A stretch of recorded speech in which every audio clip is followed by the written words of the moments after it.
kubaramutsa bagenzi inshuti zacu dusangiye urugamba rutoroshe.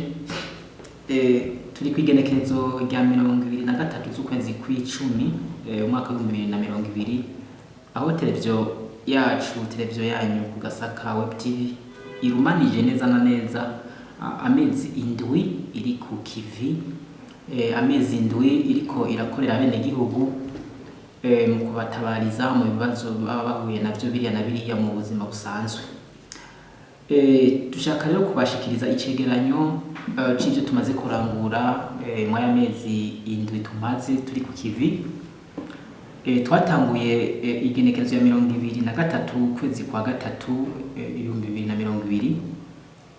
Turakora birashimwa, turagera ko ahantu tuvuga ati natwe kabisa turiko turi amanota novuga ngo dukwiye tumerita. Twashoboye kurangura ibintu bitari bike mw'ivyo mico kiringo c'ayo mezi indwi.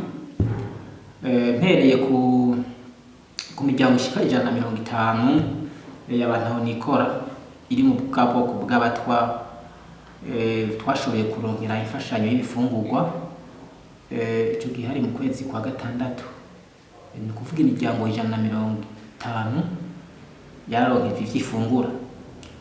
Inyuma y'ivyo twarashoboye kandi kugira iki, twarashoboye kuronka umugira neza yashobora kwiyemeza kubaka inzu y'umwe mwabo batwa adafise harara. Ngira ngo mwarabishoboye kubikurikirana mu biganiro vyacu, twarashoboye kuvyerekana ingene vyagenda. Ni kuvuga uwo muryango ubayeho neza, muranja kuramutsa, ubayeho neza,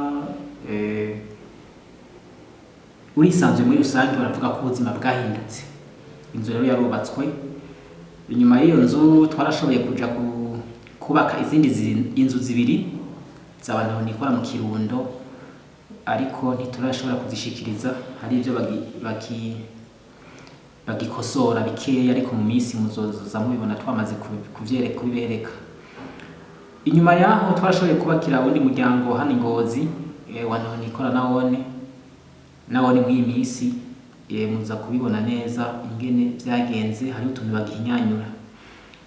Inyuma y'ivyo haratanzwe amakaye ku bana bashika 60 bava mu miryango ikenye y'abantu nikora.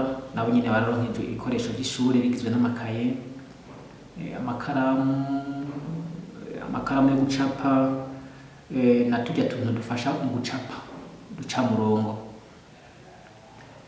Inyuma y'ivyo rero twarashoboye no kugira iki, twarashoboye no kurondera umwana umwe yaragwaye amafyigo, turamurondera umuntu ushobora kumufasha kugira ngo aje kwivuza. Yaragwaye mu bitaro vyo mu Kirundo, aje kwivuza i Bujumbura.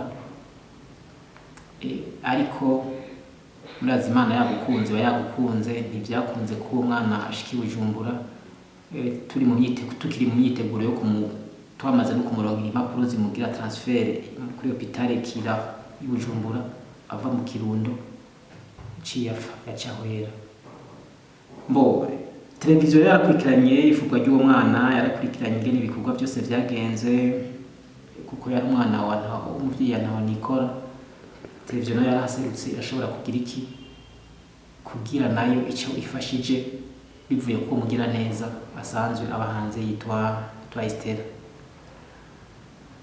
Hanyuma rero murumva ko tumaze igihe gito, ariko tukaba tumaze kuberekana ibintu bitari bike twifashijemo namwe mwebwe mukurikirana ibiganiro vyacu, kuko twebwe ntaho twokwishitsa tutari kumwe namwe. Mumenye ko igikorwa turiko turakora ari igikorwa Imana ishima, kandi ari igikorwa kiri mu vyo dutegerezwa gukora tukiri kw'isi, tukiri mu mwuka w'abazima, ngo burya ngo ivyo ukorera kw'isi uzohemberwa mw'ijuru. Hanyuma rero nk'usanzwe aserukira televiziyo Gasaka Web TV, nagira nabe adresse y'ukuntu mushobora kudutora vyoroshe gukurikirana ibiyago vyacu. Ariko inyuma y'uko ntanga adresse, nakwita adresse physique, nagira mpamagarire umuntu wese uzi ko ari mwe n'Imana, ukafise umutima w'urukundo uwo muntu, wibuke ko ahuri, wishire mu kibanza ca ntaho nikora, wishire mu kibanza c'umukene, araravigwa, araradafunguye. Wishire mu kibanza c'umunyeshuri yahejeje amashure ya secondaire akabura amafaranga mujana kuri universite yaratoye ikibazo ca leta. Wishire mu kibanza c'umuntu agwaye ububabare bw'umubiri yabuze n'ibihumbi 10 akabura ibihumbi 3 vyo kugura mituelle ijya kame carte d'assurance maladie. Wishire mu kibanza c'umuntu novuga vyinshi ni ibintu vyinshi cyane. Wewe rero Imana yahezagiye igaha ubwo buryo uko buri kose gufasha so kuvuga ngo ufise amamiliyoni amajana, ufise imiduga, ufise ama building, gufasha biri mu mutima nshuti yanje, gufasha biri mu mutima. Nico gituma rero uko uri kose ndaguhamagariye kugira ico ukoze kugira uhindure ubuzima bwa benshi. Ico utangishije ukubyo niko babivuga ukibonera mu bafu. Bijya nyene ukozemwo bijya ibihumbi nyene 5 utanze, menya ko ikintu ukoreye umworo cyangwa utishoboye nta mera n'impuruka urabona inyungu yacu. Ndabahamagarira rero abari mu Burundi bafise uburyo, dufise imiryango myinshi y'abana badashoboye kuja ku mashuri, dufise imiryango myinshi y'abantu badafise aho baba, dufise imiryango myinshi y'abantu babuze uko bivuza kandi byari bikenewe bashonje. Tubahamagarira rero kuturondera kugira ngo tubereke abo bantu mushobore kubashikako tubifashijwe na televiziyo yanyu, televiziyo yacu Kugasaka TV. Mpamagarira abari Buraya, abari muri Australia, Amerika, umuntu wese ahari ku isi yose, kuko ibiganiro byacu bikurikirwa n'abantu bari ku isi yose. Ku isi yose aho uri hose urakurikirana ibiganiro byacu. Ni televiziyo yo Kugasaka TV.